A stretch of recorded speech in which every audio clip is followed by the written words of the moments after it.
While I will not comment on the puzzling position of those who oppose the school bus system, I will say that the investments that we are making in public transportation are designed, yes, to improve the comfort and convenience of the traveling public. They are designed to improve the affordability for the general public.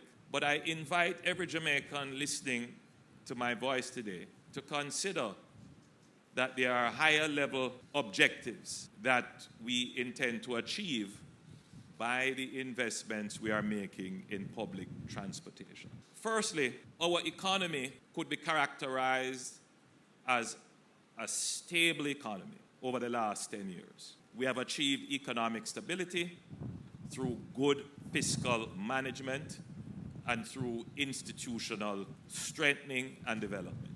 Just with that alone, we will get a certain level of growth. But that level of growth, it is not going to be sufficient to deliver the improvements that you would like to see in, for example, wages, in, for example, improvement in the road infrastructure and health and all of those things. So if we don't improve growth, then what will happen is that the demands that you have based upon your own aspirations and ambitions will create a political pressure on governments, whether it is this one or another government, to break fiscal discipline in order to try to provide the things that you want.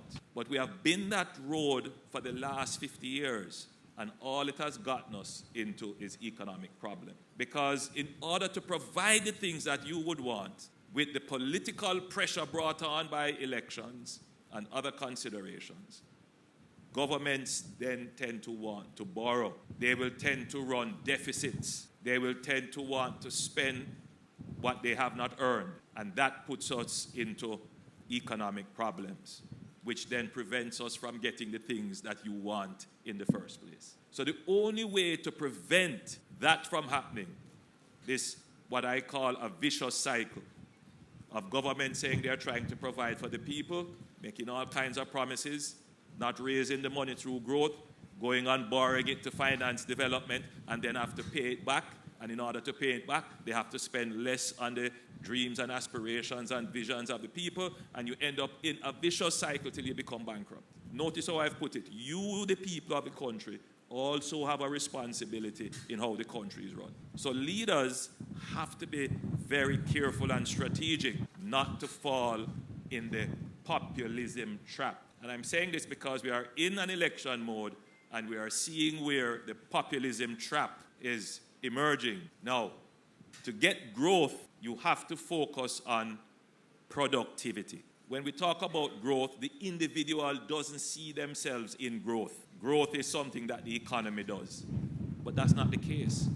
Growth is the sum of your increased productivity. If everyone is growing, everyone is doing well, everyone is producing more, our economy grows. So then the challenge for the government is, how do we get every single Jamaican to produce more?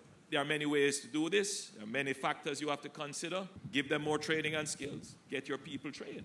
Get them skilled. Security. If people don't have to worry about locking down their communities at night and have to hide under their beds, and businesses have to shut because of crime and violence, the economy will grow.